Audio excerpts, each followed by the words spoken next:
what it do, fam? It's your boy King Delight, and I'm coming back with another video. Hey, those are new, hit that subscribe button, and those are not new, you know what this channel's about to do. Okay, we are going to be talking about friendship. Okay, true friendship, and what this lady's talking about said her so-called best friend, quote unquote. You know, people throw that term around loosely. Um, how she said she found out how she hated her. I mean, the whole 5 years. I'm gonna let you see the video, and we're gonna talk about it. Story time on how I found out my best friend of 5 years, my baby's godmother, actually hated me our entire 5 years of being friends. And yesterday, she confessed to me after 5 years she never liked me, she hated my guts the entire time, and why you should vet your friendships just the same way that you vet your relationships.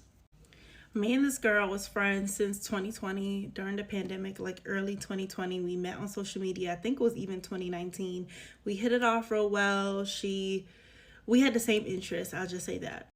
We didn't officially meet up in person until I moved to Atlanta in 2021 because she lives in South Carolina and I was in New Jersey, New York. So obviously coming to South Carolina was not in the plans. We building a friendship. We're getting real close. I get married in 2021. She was already married for 2 years when we met. So our husbands met. They got super close. We had this whole like family group chat. We all close and da.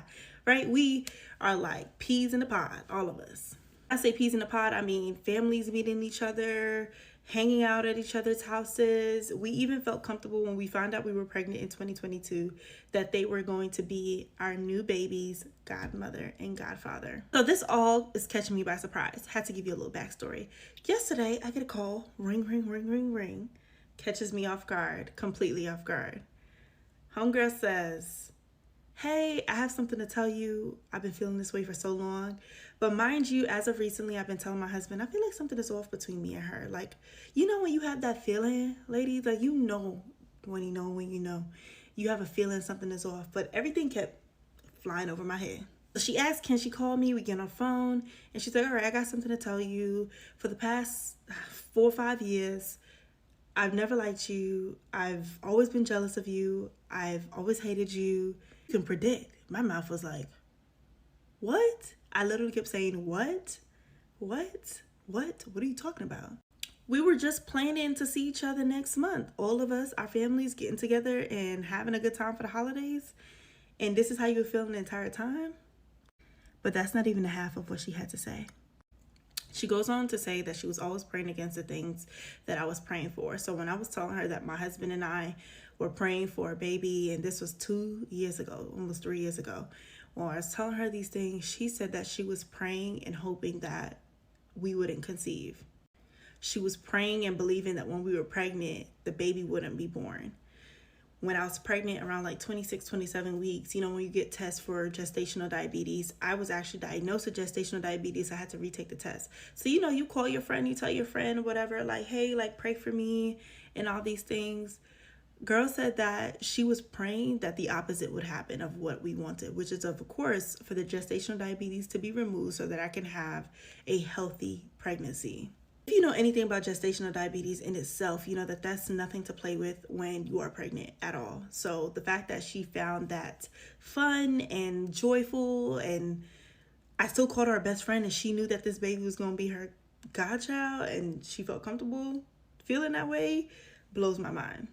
So anyways, the whole time we were on the phone, I'm just listening. I'm just quiet because I'm trying to like take in everything that she's saying because I actually can't believe that these things were going over my head.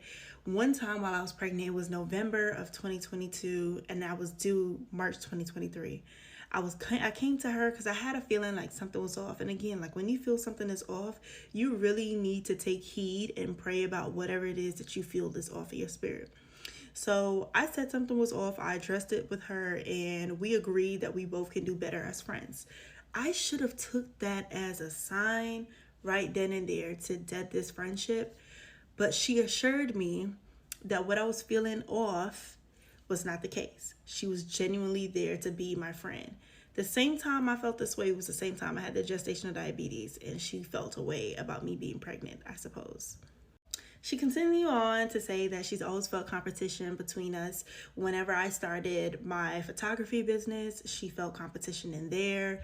Whenever she seen that we were essentially making money moves, I'll just say it like that, she felt some sort of way about that. So last year, December, November, I don't know if you've seen on my TikTok page, if you scroll down, I shared that we were facing eviction, right? She knew about that and her husband knew about that because we were all close. We're like family. So like we're going to the people that we're the most closest to pray for us and to cover us, that of course that we don't end up on the street with a 9-month-old. This girl prayed that we would not have a home to live in. She prayed, she said this out of her own mouth. She was just hoping that we would end up homeless with the 9-month-old that is her godchild, and then still had the audacity to open up her home for us to live there, even though she was feeling these things. She said that it made her feel like they were doing better than us. This is a best friend, somebody that you're confiding in. I was almost like dishing information for her to pray against on me.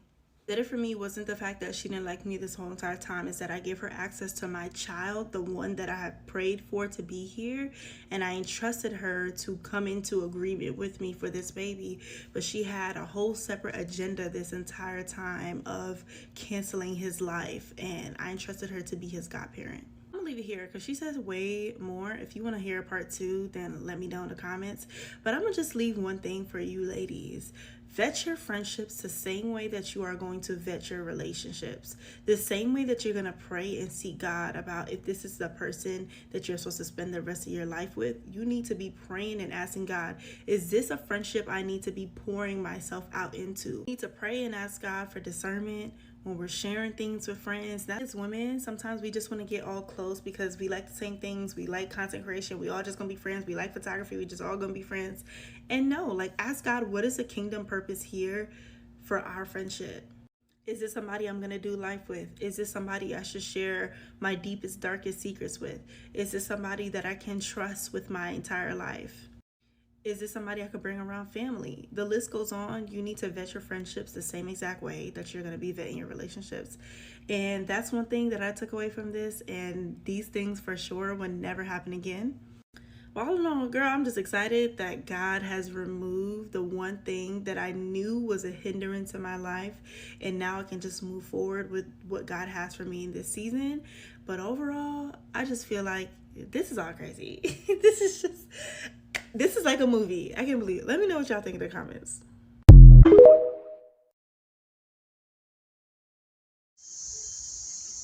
Hey, fam, bam. Hey, there you got it. Now, with friends like that, you sure don't need no enemies. You have to pray and ask God for discernment because of the simple fact when you choose your friends, and this lady talking about this was her best friend. That wasn't no best friend. How that's going to be a best friend to you when when simply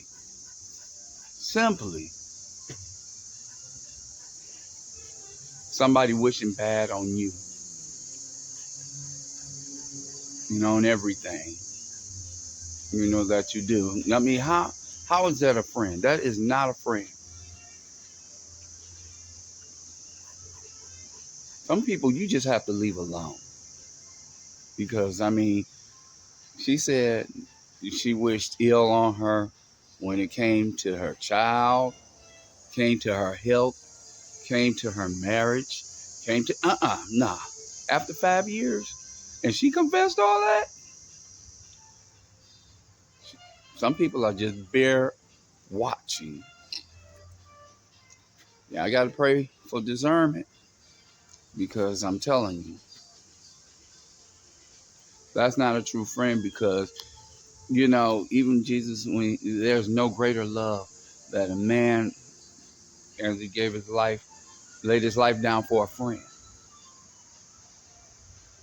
And when you find a friend, a true friend, a friend that's going to treasure you, you treasure them. But these days and times, people use that term too loosely.